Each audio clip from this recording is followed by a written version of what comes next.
«Lárgate de aquí, viejo inútil». Esas palabras cayeron sobre mí como agua helada. Me quedé paralizado en una esquina del salón de fiestas, con mi traje alquilado y mis zapatos lustrados con esmero, sosteniendo un plato de bocadillos que ya no tenía ganas de probar. La orquesta seguía tocando, pero para mí el mundo entero había enmudecido. «¿Qué has dicho, Verónica?», pregunté, esperando haber escuchado mal por el ruido de la fiesta. «Lo que escuchó, maestro Lorenzo. Nadie de mi familia quería que viniera. Si está aquí es porque Daniel insistió, aunque ni él mismo deseaba realmente su presencia». Busqué con la mirada a mi hijo entre los invitados que bailaban y charlaban. Lo encontré junto a la mesa principal, conversando animadamente con sus colegas de la universidad, completamente ajeno a lo que ocurría en este rincón de su boda. Queridos oyentes, no sé desde qué rincón del país están escuchando esta historia, pero si tienen a bien suscribirse al canal, este viejo maestro de música se los agradecerá infinitamente. Cada suscripción es como una nota musical que alegra el alma de este anciano que solo quiere compartir sus memorias. Continuemos con nuestra historia.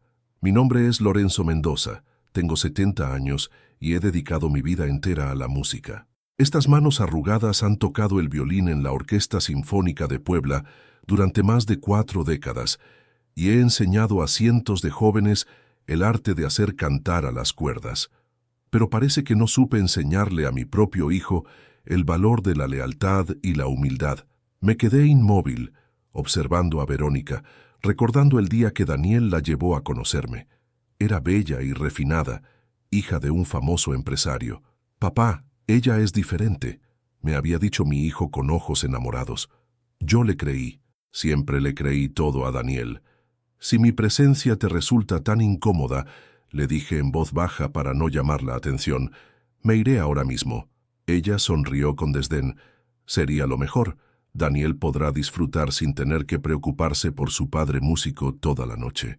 Ya bastante tiene con aguantar las miradas de mi familia cuando mencionan su peculiar crianza». ¿Peculiar crianza?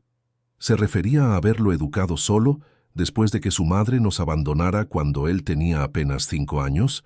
Recordé las noches ensayando hasta tarde para ganar un poco más en conciertos privados, los fines de semana dando clases particulares para poder pagarle la mejor educación, los años de sacrificio para que pudiera estudiar filosofía y convertirse en el académico reconocido que es hoy. «Antes de irme», le dije, «quisiera despedirme de Daniel». «Está ocupado», respondió cortante. «Además, ¿qué le va a decir? ¿Que su esposa lo está echando? ¿Quiere arruinarle el momento más importante de su vida?» Sentí el peso de mis años sobre los hombros. Sabía que debía marcharme sin causar una escena. Así me había enseñado mi maestro de música. La dignidad silenciosa resuena más que 1000 notas estridentes. «Dile a mi hijo que su padre se sintió fatigado», respondí, colocando el plato en una mesa cercana. «Y que la bendición que no me permitieron darles en la ceremonia, se las doy ahora, aunque no la valoren». Caminé lentamente hacia la salida. Nadie advirtió mi partida. El conductor del taxi me preguntó por qué me iba tan temprano de la celebración. No supe qué responderle. Esa noche, sentado frente a mi viejo piano en el pequeño departamento donde he vivido los últimos 30 años, dejé que mis dedos vagaran por las teclas, improvisando una melodía triste que parecía nacer directamente de mi corazón. Recordé a Daniel de niño, sentado a mi lado en este mismo piano aprendiendo sus primeras notas. Daniel adolescente, avergonzado cuando lo recogía de la escuela privada con mi viejo auto. Daniel universitario, visitándome cada vez menos. Daniel convertido en doctor en filosofía, presentándome a Verónica con una sonrisa que no iluminaba sus ojos. ¿En qué momento mi hijo comenzó a ver la música, mi pasión y sustento, como algo de lo que avergonzarse? Aquella noche, mientras la melodía triste llegaba a su fin, tomé una decisión, una que cambiaría nuestras vidas para siempre. A la mañana siguiente de la boda, desperté al amanecer, como ha sido mi costumbre desde mis días de estudiante en el Conservatorio Nacional de Música. El sol apenas comenzaba a filtrarse por la ventana de mi habitación, iluminando las partituras que siempre dejo sobre el piano antes de dormir. Preparé café en la pequeña cocina de mi departamento, negro y fuerte como me gusta, y lo llevé hasta mi lugar favorito, el sillón junto a la ventana que da a la plaza. Desde ahí podía ver cómo el barrio de la Concordia en Puebla comenzaba a despertar, con sus calles empedradas y sus edificios coloniales bañados por la luz dorada del amanecer. El departamento estaba silencioso.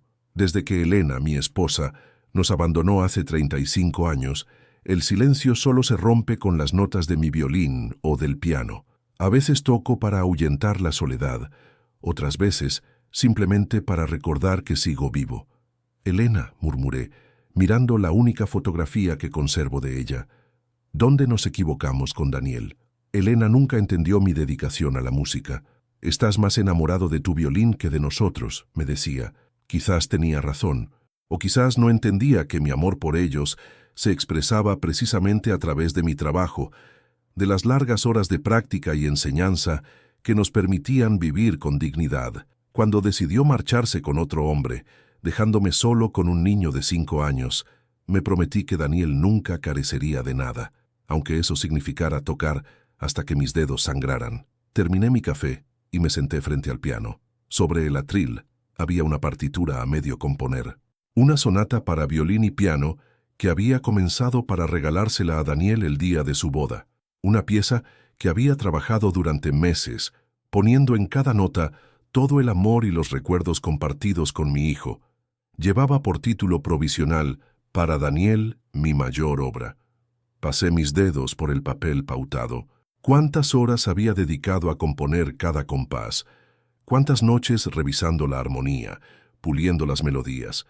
Y ahora, ¿tenía sentido terminarla? Por supuesto que sí, viejo necio, me dije en voz alta.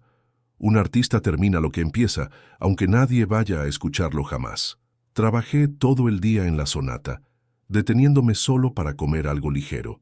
Cuando el sol comenzó a ponerse, la pieza estaba casi completa. Solo faltaba el movimiento final y algunas anotaciones de interpretación. Fue entonces cuando escuché que alguien llamaba a mi puerta. Eran golpes suaves, casi tímidos. Con las manos manchadas de tinta de las partituras, fui a abrir. Era Clara, una de mis antiguas alumnas, ahora violinista en la misma orquesta donde yo había tocado durante décadas antes de jubilarme. «Maestro Lorenzo», me saludó con una sonrisa cálida. «¿Puedo pasar?» La invité a entrar y le ofrecí un café, que aceptó con gusto.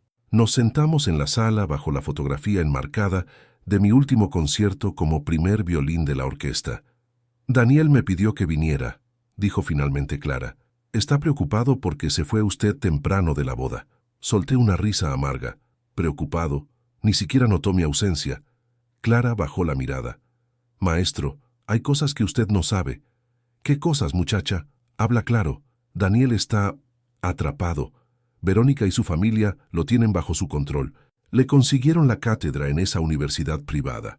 Financiaron la publicación de su libro y ahora le dicen con quién puede relacionarse y con quién no», completé su frase. «Y yo estoy en la lista negra».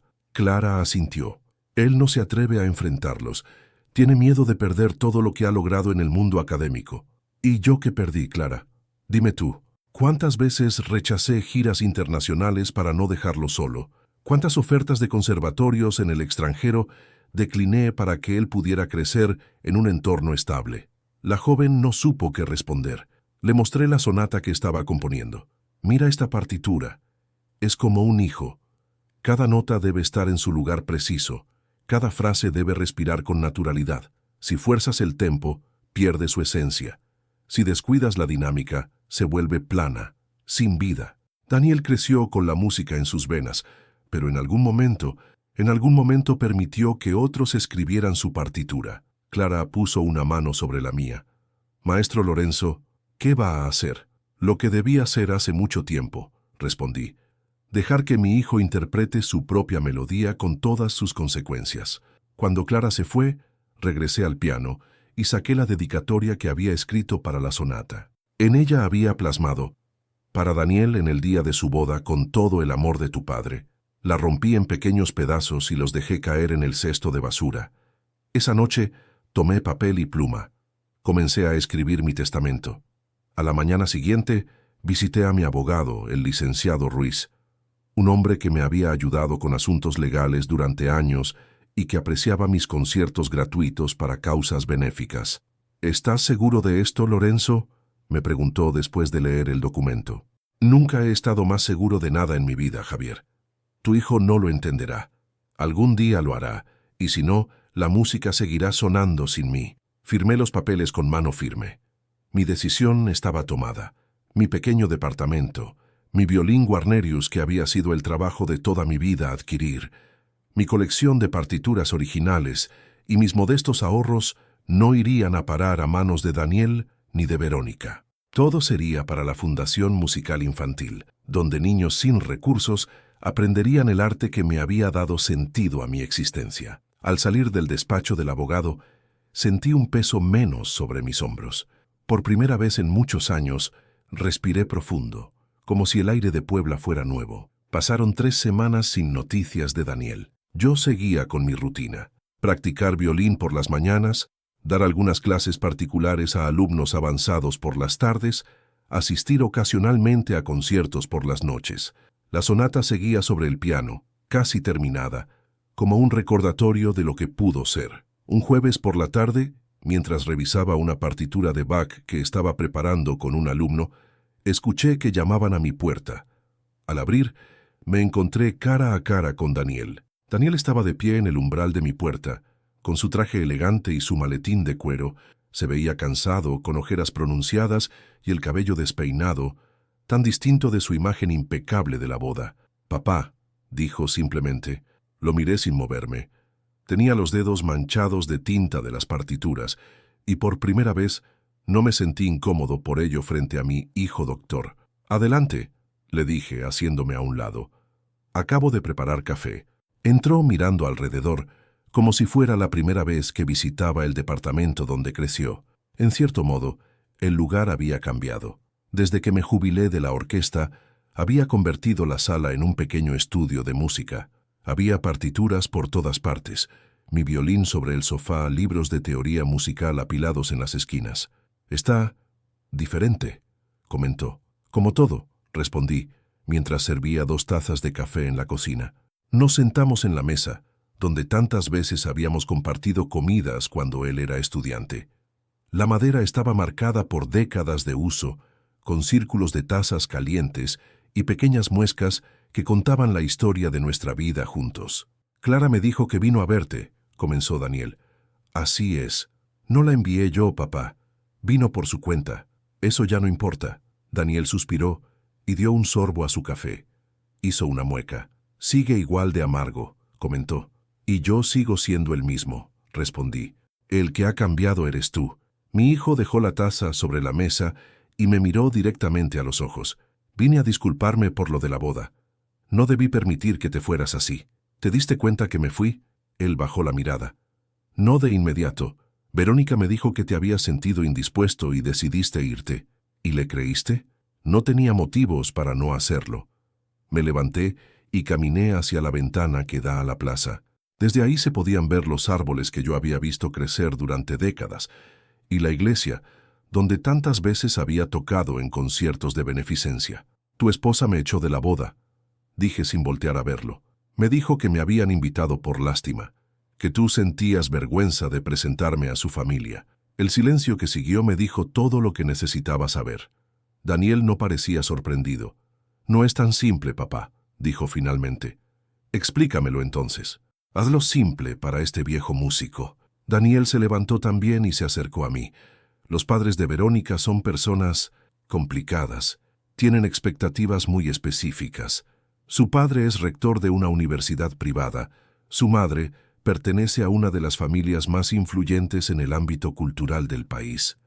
Para ellos, un violinista de orquesta sin renombre internacional, un violinista que educó a un doctor en filosofía», le recordé. «Lo sé, papá, y estoy orgulloso de ti, de verdad. Pero ellos no entienden nuestra historia. Ven tu departamento modesto, tu ropa sencilla y juzgan. ¿Y tú?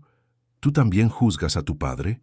Daniel no respondió de inmediato. Se pasó una mano por el pelo, en ese gesto tan suyo desde niño, cuando no sabía cómo expresar algo difícil. A veces he deseado que hubieras sido diferente», admitió al fin, «que hubieras alcanzado fama internacional, que vivieras en un penthouse, que tu nombre apareciera en enciclopedias de música. Lo siento, papá, pero es la verdad. Sus palabras me dolieron más que las de Verónica, porque venían de mi propia sangre, del niño al que había enseñado a amar la música antes que las posesiones materiales.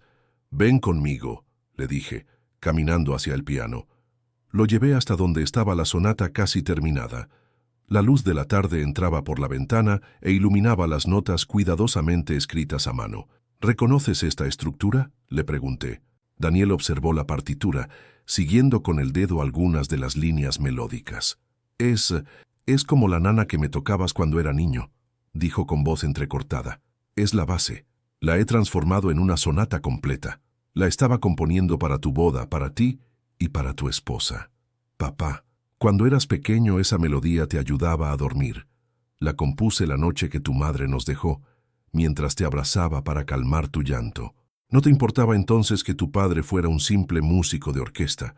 No te avergonzabas de mis manos callosas por las cuerdas cuando te enseñaba las primeras notas en el violín». Daniel pasó sus dedos por el papel pautado, como si pudiera sentir la música a través del tacto. «Recuerdo que me explicabas que la música es invisible, pero puede tocar el alma», dijo en voz baja. «Te decía que es el lenguaje que todos entendemos sin haberlo aprendido nunca», respondí. «Que una melodía puede decir lo que las palabras no alcanzan a expresar». Nos quedamos en silencio un momento, ambos contemplando la partitura. «Verónica está embarazada», dijo de repente Daniel. «Tiene 8 semanas. No pudimos irnos de luna de miel porque los médicos le recomendaron reposo».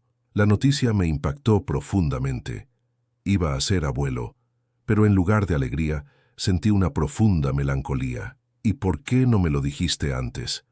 «Pensábamos hacerlo, en la boda, pero luego te fuiste y decidiste esperar 3 semanas para venir a decírmelo». Daniel asintió, avergonzado. «Sus padres no quieren que el bebé tenga contacto contigo», confesó.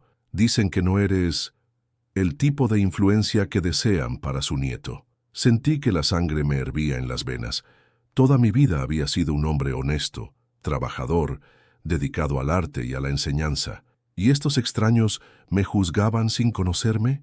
«¿Y tú qué opinas?», le pregunté. «Yo no estoy de acuerdo, pero no te atreves a enfrentarlos», completé su frase. «Igual que no te atreviste a defender a tu padre cuando tu esposa me echó de tu boda». Daniel no dijo nada. Su silencio era la confirmación que no quería escuchar.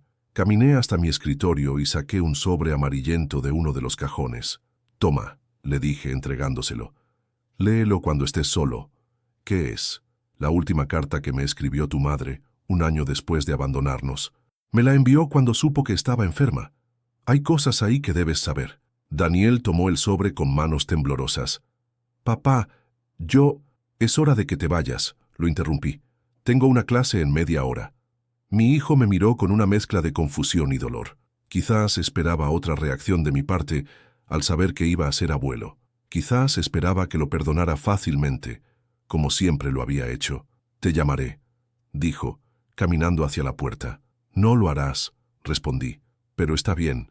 Ya soy viejo, Daniel, pero no ingenuo. Sé reconocer cuando una melodía ha terminado». Lo acompañé hasta la puerta. Antes de que saliera, le dije una última cosa. «La sonata estará terminada en 2 semanas. La grabaré y te enviaré el disco. Si no quieres escucharla, puedes tirarla. Ese es mi regalo para mi nieto, le guste o no a tu familia política». Daniel asintió y se marchó. Lo vi alejarse por la plaza, caminando con los hombros caídos, de regreso a una vida donde yo no tenía cabida. Esa noche, sentado frente al piano bajo la luz de la luna que entraba por la ventana de mi estudio, tomé otra decisión. Nunca había grabado un disco profesional. A mis 70 años, entrar a ese estudio de grabación fue toda una experiencia nueva. El ingeniero de sonido me trataba con especial deferencia, como si fuera una leyenda viviente en lugar de un viejo músico jubilado. Quizás lo era, a mi manera. Alquilar el estudio me costó la mayor parte de mis ahorros del trimestre, pero no me importó. Algunas cosas valen más que el dinero, y dejar un legado es una de ellas. Llevé conmigo mi violín Guarnerius y contraté a Martín, un joven y talentoso pianista que había sido mi alumno, para que me acompañara en la grabación. El muchacho estaba nervioso al principio, Pero cuando le expliqué el significado de la sonata, puso todo su corazón en la interpretación. «Es para mi nieto que va a nacer», le expliqué mientras afinábamos. «Es lo único que le podré dejar que verdaderamente me represente». Durante las 8 horas de grabación, pensé en la carta que le había dado a Daniel. Elena la escribió un año después de abandonarnos, cuando supo que tenía cáncer terminal. En ella le contaba a nuestro hijo cosas que yo nunca me había atrevido a decirle. Cómo había rechazado una plaza como concertista en Europa porque no quería separarlo de su entorno. Cómo trabajé noches enteras dando clases particulares para poder pagar su colegio privado. Cómo vendí un violín antiguo que había heredado de mi maestro para financiar su primer viaje académico al extranjero. No eran reproches. Eran simplemente hechos que Elena consideró que nuestro hijo debía conocer algún día. Cuando yo ya no esté, me había escrito en una nota adjunta a la carta: «Dásela, pero solo cuando sea necesario, cuando sientas que está perdiendo el rumbo». Durante años la guardé, esperando el momento adecuado. Ese momento había llegado. Cuando terminamos la grabación, el ingeniero de sonido me miró con admiración. «Maestro Lorenzo, hace años que no escuchaba tanta emoción en una interpretación. ¿Está seguro de que no quiere que lancemos esto comercialmente? ¿Tengo contactos en algunas disqueras independientes?» «No, hijo. Esta música es personal. Solo necesito 5 copias». 2 días después, recogí los discos perfectamente masterizados y empaquetados en elegantes cajas que yo mismo había diseñado. En la portada, una fotografía en blanco y negro de mis manos sosteniendo el violín y el título: «Para mi nieto, Lorenzo Mendoza». Tomé un taxi hasta la colonia Roma, donde Daniel y Verónica vivían en un elegante departamento que, según me había contado Clara, había sido un regalo de bodas de los padres de ella. El taxista me miró con curiosidad cuando vio el estuche de mi violín y la pequeña caja que llevaba conmigo. «¿Va a dar un concierto, maestro?», me preguntó. «El más importante de mi vida», respondí, «pero solo habrá un oyente». Pagué la carrera y me quedé solo, frente a un edificio moderno y lujoso, con una fachada minimalista y un lobby con plantas exóticas. Me pregunté si Daniel habría leído ya la carta de su madre. Respiré hondo y entré al edificio. El portero, un hombre de mediana edad con uniforme impecable, me miró con curiosidad. «Buenas tardes», saludé. «Busco al doctor Daniel Mendoza». «¿De parte de quién?», preguntó mirando con interés mi estuche de violín. «De su padre». El portero hizo una llamada y luego me indicó que podía subir. «Apartamento 803, señor». El ascensor me llevó hasta el 8º piso. Al salir, caminé por un pasillo silencioso hasta encontrar la puerta indicada. Toqué el timbre, sintiendo cómo mi corazón se aceleraba. Quien abrió no fue Daniel, como esperaba, sino Verónica. Se veía diferente a como la recordaba de la boda. Vestía ropa casual que disimulaba su embarazo, y su expresión era una mezcla de sorpresa e incomodidad. «Maestro Lorenzo», dijo con una formalidad que no había mostrado antes. «No esperábamos su visita. Vine a traer un regalo para mi nieto», respondí, mostrando la caja con el disco y mi violín. «Es una sonata que compuse especialmente para él y quisiera interpretarla una vez en persona». Verónica miró el estuche y la caja con desconcierto, como si no supiera cómo reaccionar. «No era necesario que viniera hasta acá. Podría haberla enviado. Algunas piezas deben interpretarse personalmente», respondí. «¿Está Daniel?» «Está dando una conferencia en la universidad. No llegará hasta la noche». Me quedé en silencio un momento.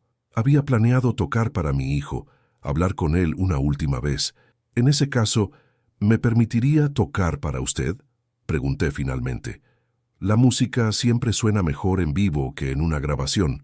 Verónica pareció dudar, pero finalmente asintió. Me hizo pasar a una elegante sala con grandes ventanales que daban a la ciudad. Todo era moderno y minimalista, sin un solo instrumento musical a la vista. Saqué mi violín del estuche y afiné cuidadosamente las cuerdas. Verónica se sentó en un sofá, observándome con una mezcla de curiosidad y recelo. «Esta sonata se llama Para mi nieto», expliqué. «El primer movimiento representa el pasado, las raíces familiares. El segundo habla del presente, de los desencuentros y reconciliaciones. El tercero mira hacia el futuro, hacia la vida que está por venir». Comencé a tocar, dejando que la música fluyera directamente desde mi corazón. Cerré los ojos, visualizando cada nota, sintiendo cada frase musical como si fuera una palabra en un idioma universal.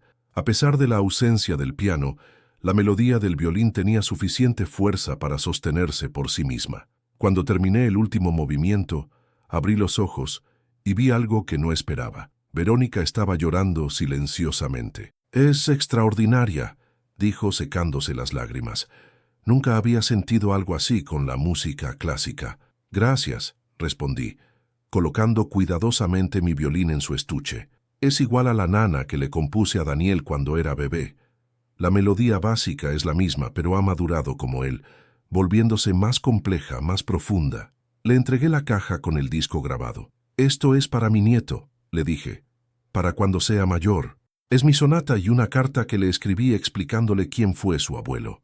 Algún día, si quiere, podrá escucharla y entender la historia de nuestra familia a través de la música». Verónica me miró confundida. «No entiendo. ¿Por qué me habla como si no fuera a conocer a su nieto?» «He aceptado un puesto como maestro residente en la Escuela Nacional de Música», expliqué. «Estaré viviendo en las instalaciones, enseñando a jóvenes talentos de escasos recursos. Mi departamento, mi Guarnerius y mis partituras los he donado a la Fundación Musical Infantil para que niños sin oportunidades puedan aprender el arte que ha sido mi vida». Vi cómo los ojos de Verónica se llenaban nuevamente de lágrimas. No esperaba esa reacción de ella. «Maestro Lorenzo, no hace falta que diga nada», la interrumpí. «Solo asegúrese de que mi nieto sepa que tuvo un abuelo músico que lo amó sin conocerlo». Me acerqué al estuche de mi violín y lo acaricié una última vez. «Un buen violín puede sonar por siglos si se cuida adecuadamente», dije. «Esta música puede pasar de generación en generación. Quizás algún día el hijo de su hijo descubra su propia voz a través del arte». Verónica asintió, limpiándose una lágrima. «Maestro Lorenzo, ¿no quiere esperar a que llegue Daniel?». Negué con la cabeza. «Tengo un compromiso en el conservatorio. Además, ya nos dijimos todo lo que teníamos que decirnos». Mientras me acompañaba a la puerta, Verónica parecía querer decirme algo más, pero no encontraba las palabras. Finalmente, cuando ya estaba por irme, habló. «¿Puedo preguntarle algo?». «Por supuesto. ¿Por qué no nos guarda rencor? Después de cómo lo tratamos en la boda, después de todo». La miré a los ojos antes de responder. La música me ha enseñado que la armonía nace del contraste entre tensión y resolución. El rencor es una nota que nunca encuentra su resolución, que sigue vibrando hasta deformar toda la melodía. Prefiero buscar la cadencia perfecta, aunque sea en silencio. Me di la vuelta y comencé a caminar hacia el ascensor, con mi viejo estuche de violín en la mano. «Maestro Lorenzo», llamó Verónica desde la puerta. «El bebé se llamará Lorenzo como usted. Daniel insistió». Me detuve un momento, sintiendo cómo una emoción profunda me invadía. No volteé. No quería que Verónica viera las lágrimas que habían comenzado a rodar por mis mejillas arrugadas. «Enséñele a escuchar», fue todo lo que pude decir antes de entrar al ascensor. Durante el viaje de regreso al conservatorio, observé por la ventanilla del taxi el paisaje urbano de la Ciudad de México, con sus contrastes, su caos y su belleza oculta. Una ciudad que nunca había entendido del todo, pero donde mi nieto crecería. «¿Todo bien, maestro?», preguntó el taxista, mirándome por el retrovisor. «Todo en su sitio», respondí, como en una buena partitura. Esa noche llegué a mi departamento por última vez.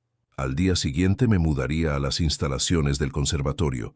Mi sonata, mi última composición personal, había encontrado su destinatario. Han pasado 5 años desde aquella visita al departamento de Daniel. Mi vida cambió por completo después de eso. Mi antiguo hogar ya no me pertenece, aunque sigo visitándolo ocasionalmente para supervisar el programa de becas que establecí allí. Ahora vivo en una pequeña habitación en el Conservatorio Nacional, enseñando a jóvenes talentos el arte que me ha acompañado toda la vida. Cada mañana, despierto con el sonido de los estudiantes practicando en los salones cercanos. Preparo café para mí y para la directora Claudia, quien ha sido una gran aliada en mi proyecto educativo. Luego, cuando los jóvenes terminan sus clases teóricas, vienen a mi estudio. Les enseño a interpretar con el corazón, no solo con la técnica, a escuchar el silencio entre las notas, a respetar la intención del compositor mientras encuentran su propia voz. Algunos tienen un talento extraordinario, otros luchan con cada compás, pero todos encuentran algo de sí mismos en la música. Maestro Lorenzo, me dijo una vez Sofía, una niña de 13 años con un talento natural para el violín, ¿usted cree que yo podría ser concertista como usted cuando sea grande? Tú puedes ser lo que quieras, pequeña, le respondí. Concertista, compositora, directora de orquesta. Lo importante es que lo hagas con pasión y autenticidad. Pero usted dijo que la música es lo más hermoso del mundo. Sonreí, recordando que esas mismas palabras se las había dicho a Daniel cuando era niño. Lo es para mí, Sofía. Tú tendrás que descubrir tu propia melodía. El conservatorio ahora está lleno de vida y promesas. Los estudiantes becados por mi fundación provienen de los lugares más remotos y desfavorecidos del país, trayendo consigo tradiciones musicales diversas que enriquecen nuestra comunidad. Algunos se convertirán en músicos profesionales, otros llevarán su amor por la música a sus comunidades de origen. Todos son importantes. Mi habitación es sencilla pero acogedora. Las fotografías de Elena y de Daniel cuando era niño siguen en mi mesita de noche. A veces, antes de dormir, les hablo como si pudieran escucharme. De Daniel supe poco durante los primeros 2 años después de mi visita. Clara me contaba algunas cosas cuando venía a mis clases magistrales. Que mi hijo había renunciado a la cátedra en la universidad privada para dar clases en la UNAM, una institución pública. Que su relación con Verónica había evolucionado después del nacimiento del pequeño Lorenzo. Que se habían mudado a un departamento más modesto en Coyoacán, lejos de la influencia de sus suegros. Nunca llamó.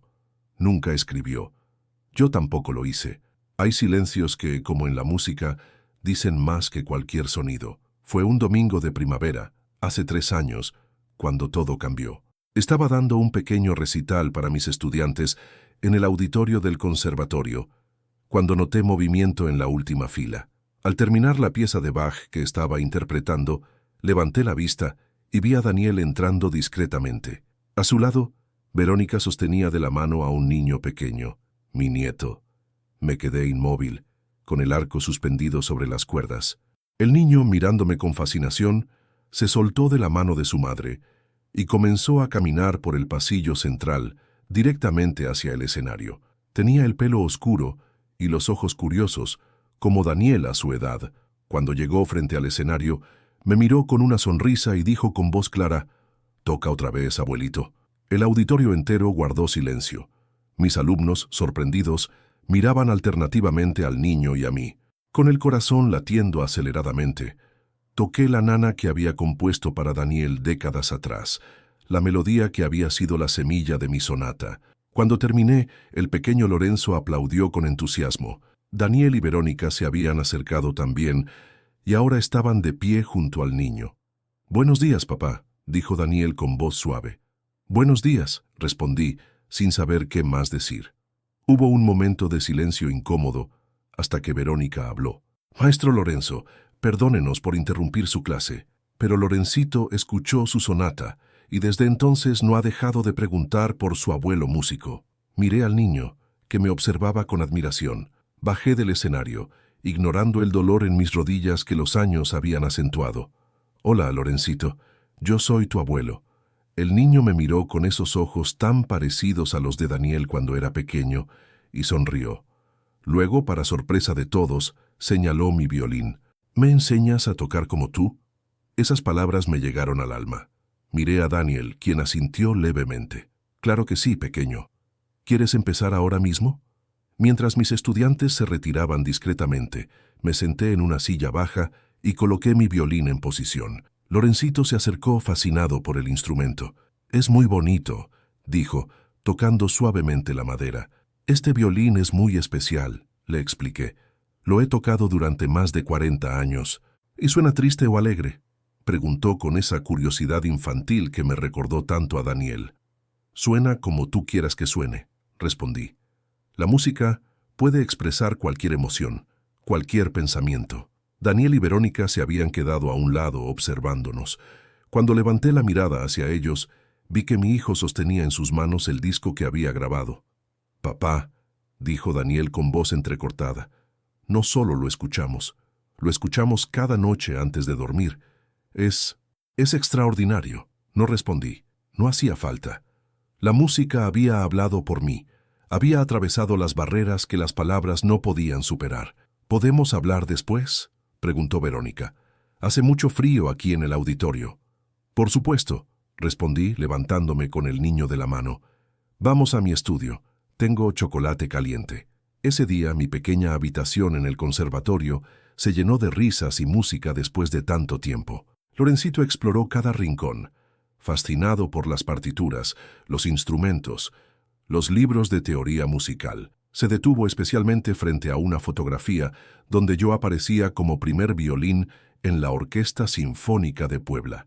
¿Ese eres tú, abuelito?, preguntó señalando la imagen.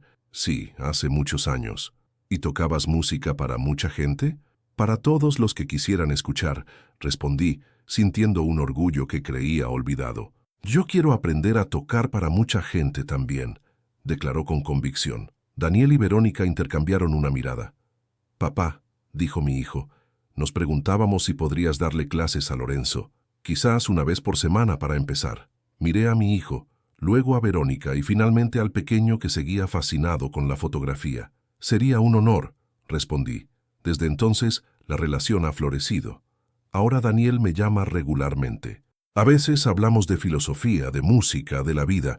Otras veces, simplemente compartimos el silencio cómodo que solo existe entre quienes se comprenden profundamente.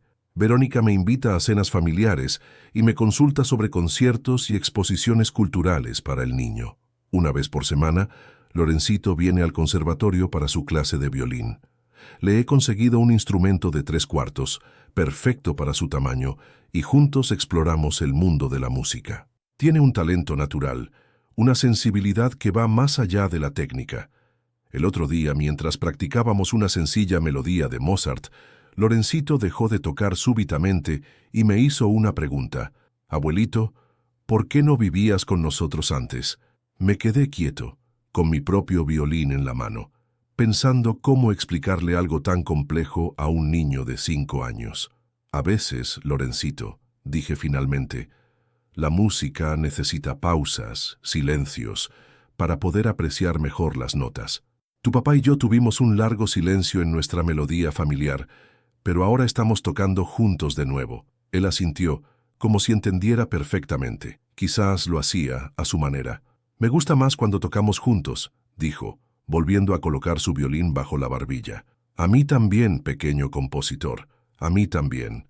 La vida es como una gran sinfonía. A mis 75 años he aprendido que las disonancias eventualmente buscan su resolución, que el orgullo herido puede ser un acorde suspendido que espera encontrar su camino hacia la armonía, que a veces hay que escuchar el silencio para apreciar verdaderamente la música. Mi hijo Daniel ha cambiado. Verónica también, o quizás soy yo quien ha cambiado. No importa realmente. Lo que importa es que mi nieto conoce a su abuelo músico y que cuando toca su pequeño violín, sabe que está continuando una tradición de amor expresado a través del arte. Hace poco, Daniel me contó que están esperando su segundo hijo. Será una niña y quieren llamarla Elena, como su abuela. Ya he comenzado a componer una nueva nana para ella. Será más suave y delicada que la de Daniel y Lorencito, con tonalidades mayores que hablen de esperanza y nuevos comienzos. Porque la música, como el amor de un abuelo, puede adoptar infinitas formas sin perder nunca su esencia. Y así, mientras mis dedos danzan sobre las cuerdas, siento que estoy dejando mi verdadero legado, no en las orquestas donde he tocado, ni en los conservatorios donde he enseñado, sino en los corazones que he tocado con mi música, porque al final, esa es la única melodía que permanece para siempre. Querido amigo, ¿desde qué rincón de nuestro México o del mundo estás escuchando esta historia hoy? Me encantaría saberlo. Si te ha llegado al corazón este relato, no olvides suscribirte al canal para seguir compartiendo estas historias que nos recuerdan el valor de la familia y el perdón. Y no te vayas todavía, porque la próxima historia que aparece ahora en tu pantalla te va a emocionar aún más. Gracias por acompañarme en este viaje de emociones y recuerdos.